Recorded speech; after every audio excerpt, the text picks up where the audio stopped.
Hello, everyone, and welcome to another episode of CLBDI Talks. It's me, Joe, for CLBDI, and today I am here with carer advocate, Lewy Warrior, and author Janet Johnstone. Hello, Janet. How are you doing? Thank you for joining me today. Would you please introduce yourself to our listeners and tell everybody a little bit about yourself? Hi, Joe. Thank you very much for having me. I really appreciate that. I am a caregiver or had been a caregiver of a wonderful person called John, and he had Lewy Body Dementia. And that is quite a terrible disease for people to have to get through. Um, I am now, I had actually, after John passed, taken a couple of courses to become a grief and bereavement counselor. I was also an artist. And while John was sick, I actually used my art to my advantage because I had taken some courses there too, as well, on art and dementia. And it's quite a fascinating thing to be able to work with somebody where you can see, how the disease is progressing through their art. But anyway, I'm probably getting off topic at this point. But yeah, I'm an author, an artist, and I had been a caregiver for sure of somebody with Lewy body dementia. Well, thank you so much for joining us. And I'm going to ask you about a couple of those things that you mentioned, and definitely want to talk about your books. So let's get right into it. So, as you mentioned, you were a carer for your late husband, John, who had Lewy body dementia.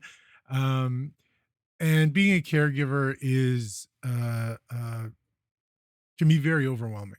It can It, take up most of your life, as I'm sure you know. yes, yeah, But there are moments of joy. There are moments of definitely. love and support. What Yeah, was your experience like? You said you brought in art. You're an artist. What did you yeah. take from the caregiving journey, and what kept you going? You know, dementia to me is a disease all in its own. It's one thing to have a heart problem or cancer or whatever, they still understand. But when it comes to dementia, that becomes into a whole new realm. And what I learned along the way, first of all, John to me is a hero.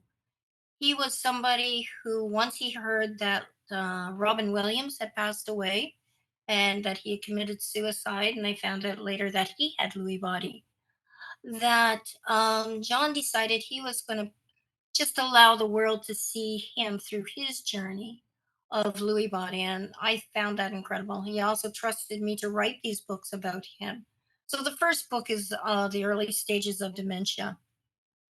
And anyway, I learned throughout that journey that near the middle and the end, it's so much easier if you try to live in their world and rather than have them live in yours.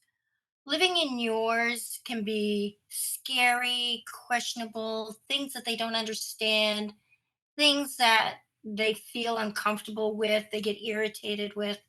But if you allow them to live in their world, where if somebody thinks they're going to work or somebody thinks that their mom or their dad is coming to pick them up, you can work with that. You can find a way to get around it, go with it, validate how they're thinking and feeling at that moment, and then maybe change their views or their thoughts by getting them to look out a window and see the birds, or open a window and let them hear things, or just give them a cookie. Like John had a sweet tooth and he loved his cookies.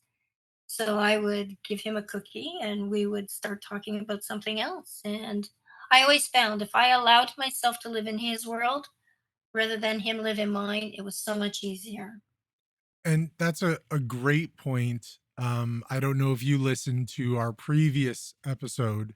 We had I Natalia Bush, who's a registered nurse working at a long term care home here in the Waterloo region, that have Right, adopted the butterfly approach to caregiving, which is very much in line of that kind of thinking. yeah, Allow them to have their dignity, autonomy, to live in their own world and work with what they want to do and what they think. And because it's trying to put someone with a neurological and degenerative disease into the especially Lewy body dementia into the kind of systems of our world doesn't Yeah, necessarily always fit or work or is not necessarily always comfortable.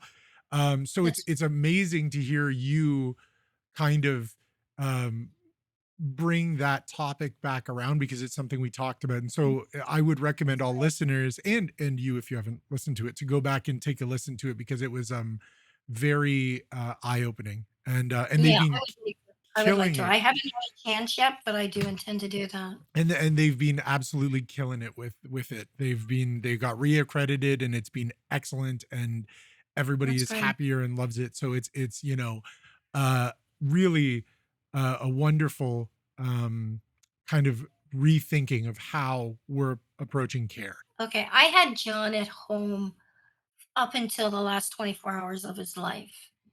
He had slipped into a coma, and I had him transferred to a hospital at that point because I wanted to make sure the last few hours of his life were done with dignity and no pain, right? But he didn't suffer any pain, which was great. I'm so grateful for that. But during, those last days of his life, yeah, you can still, even right up to the end, I did. I lived in his world for quite a long time. And after he passed, I had a hard time with, the life changes for me. Like, that, I think, for most caregivers is a hard thing to do. John, because he had Lewy body, we didn't have like caregivers come into the home because he was scared of people. He had started thinking that if everybody was angry at him or that something was wrong. So it was so much easier for me to just do it myself. And that's what I did right up to the very end. And it was such a journey. I'm so grateful for what I went through. And I've met so many wonderful people during that through the books. I would post on Facebook every day during that time, and people reaching out to me, and it was just a wonderful journey. But yeah, the way I got through it was living in John's world, not expecting him to live in mine. And all these experiences that you had caretaking and with John and your Louis journey and his Louis journey inspired you to write 3 books on the topic, which you briefly mentioned before, Mhm. on caretaking and Lewy body dementia and, just the kind of whole experience. And then you called it the Lewy Who series. Could you I tell did. us a little bit about the books and explain them for our listeners? Sure. Book one, Louis Who. Um, that book there is basically about the early stages of dementia and what John was going through. I kept a daily journal for a year. And at the end of that year, that's when John and I discussed that I would write that first book. And I had no idea how it was going to be taken by the public or how anybody would see it. But we felt that it was an important part because a lot of doctors at that moment didn't understand Lewy body, some hadn't even heard of it. Most people you spoke to did not ever hear of Lewy body. So I thought it was important to get that out in the public and let's start a conversation because we both believed that with conversation comes education. And so I started keeping this journal, daily journal of John and all his experiences. And that first book, it actually helped somebody who had Lewy body get out of jail. This gentleman, he had destroyed some neighbors' cars and just didn't know really exactly what was going on. And he was fearful of something that he was thinking about, I guess. And he got arrested. He got put in jail. And his wife called me about 2 o'clock in the morning. She had read the book and she called me about 2 o'clock in the morning and said, I need help. And I said, okay, let's talk. And John was still here at the time. And we talked for hours. Anyway, I wrote a letter and gave her a book to take to the court with her. And they educated a crown attorney and a judge with that first book that I had written. And yeah, it helped to get that gentleman out of jail and That, into a hospital setting where he needed help. that's amazing. Yeah, You it never was great. know the small things that you can do. I mean, or big things. I mean, writing a book is no simple task, but when you put something out into the universe with good intentions, you never know who could relate to it or connect to it, or if you're trying to educate and advocate and bring conversation in and create change, you never know where it's gonna land and who's gonna Yeah. need it. And it's sad because by the time that I had heard from that lady, John had, I think, gotten into Lewy body dementia too far to really understand when I told him that he had helped somebody. And that always bothered me, that I wasn't quite sure if he really understood how much he had helped someone already. And that was his point of giving up his privacy, was to help other people. So, we started, like, I would be out on the road and we would meet up with people in doctors' offices and who had read the book or whatever. And they would say, "So, how's John doing now? Can you write a second book? Let us know what it's like." So I thought, you know what? I think we should do that. I discussed it with John and he's like, "Oh, yeah." So I said, "Okay." So we wrote the second book. So the first book was called Lewy Who, The Calm and the Storm. And the second book was called Lewy Who, Into the Fog. And in that book, I put stories from five other people as well, so that they could see the how diverse Lewy body and dementia and Alzheimer's can be for people. Everybody experiences it differently. We're all individuals, and guess what? So is this disease. It's an individual disease, believe it or not. And so we have stories in the second book from other people as well as just John. And then the third book, The Long Goodbye, that's exactly what it is. It was his goodbye to the world. And I think he left us with a great gift of, when I had, he would used to tell me, because I was an artist, he used to be able to tell me, he saw somebody coming through a wall, or he saw, somebody looking through a window, or what he was experiencing. So I would draw that.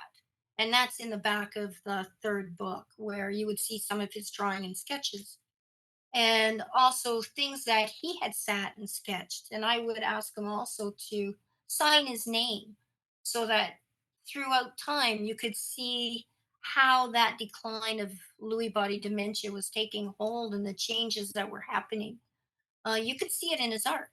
So at the back of that book, in book three, I find that that's probably the best gift he ever gave anybody, because you can actually see the decline in his artwork, but we see it because of through the pictures, we see it through his eyes. And I think I haven't met anybody else, or I've seen anything else where I can actually say I've seen it through that person's eyes of how they felt with Lewy body dementia.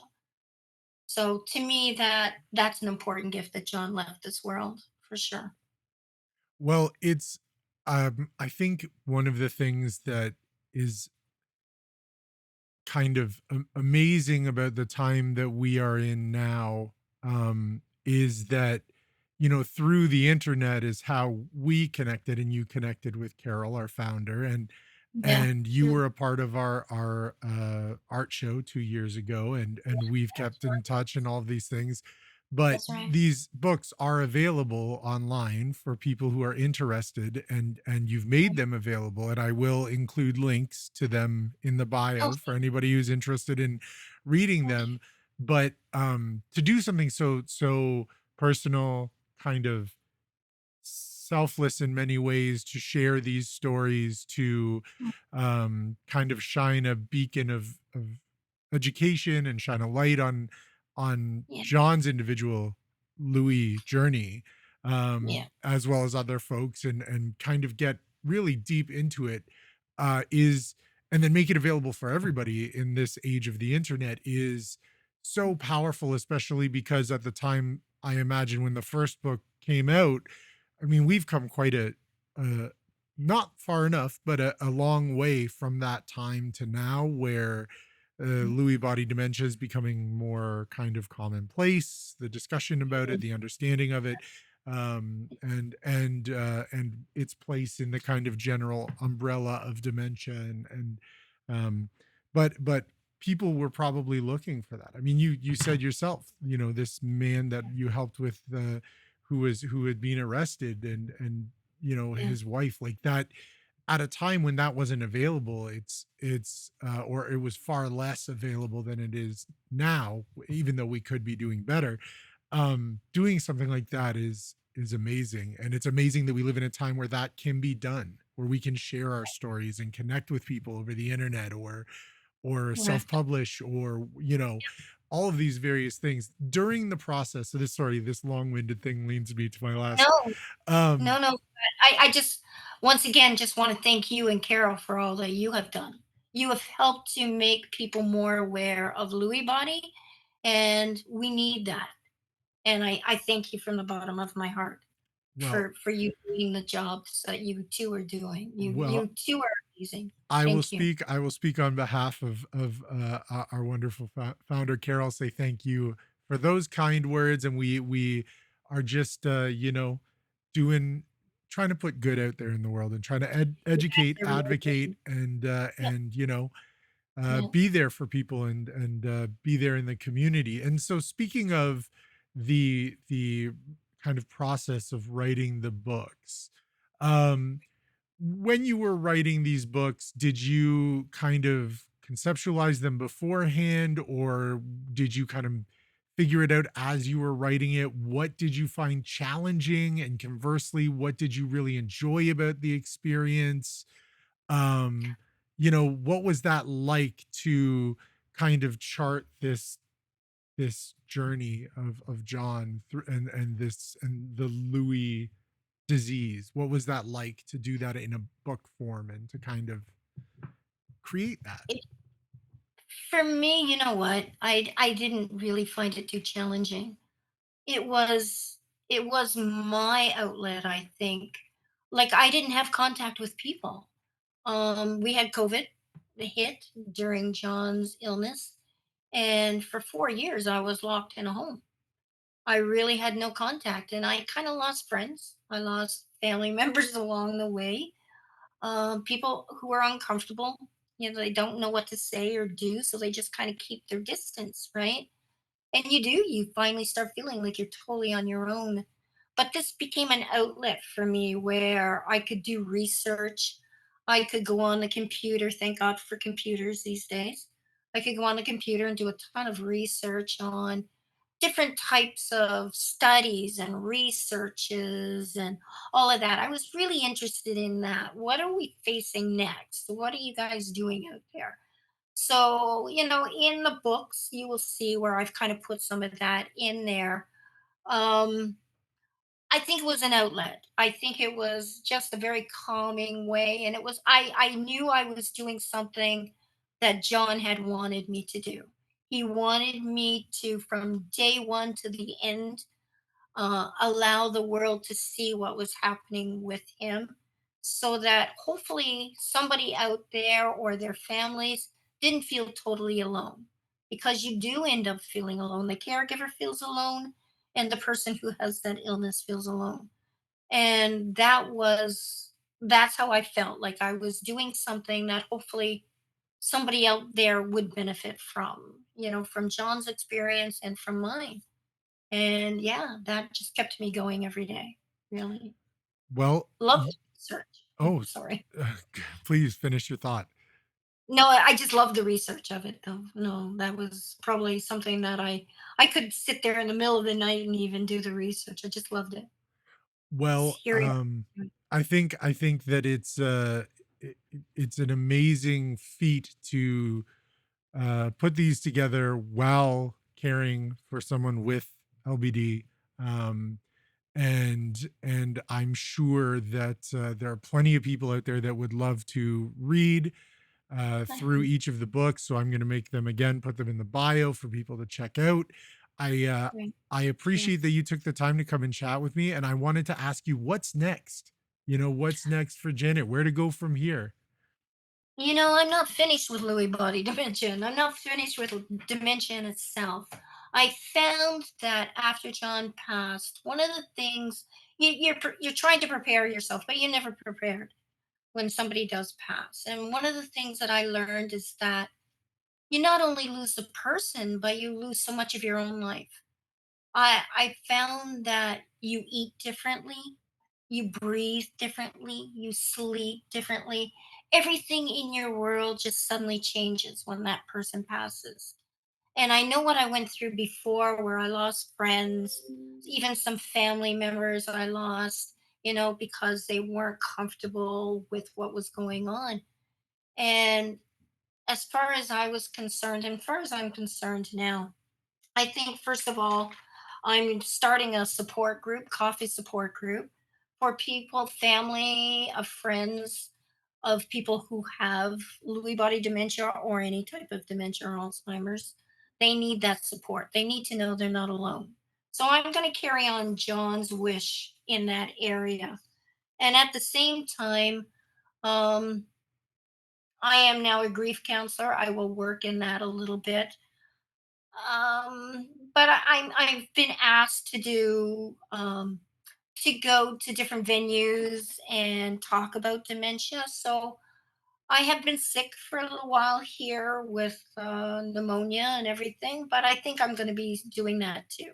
Probably in another couple of months. I have glaucoma, believe it or not, and I have some eye surgery coming up. So I think after the eye surgery and I get over that part, I think, yeah, I'm definitely going to be doing some more talking and trying to let people know, like I said, and as you had said, very important that we start to learn to live in their world.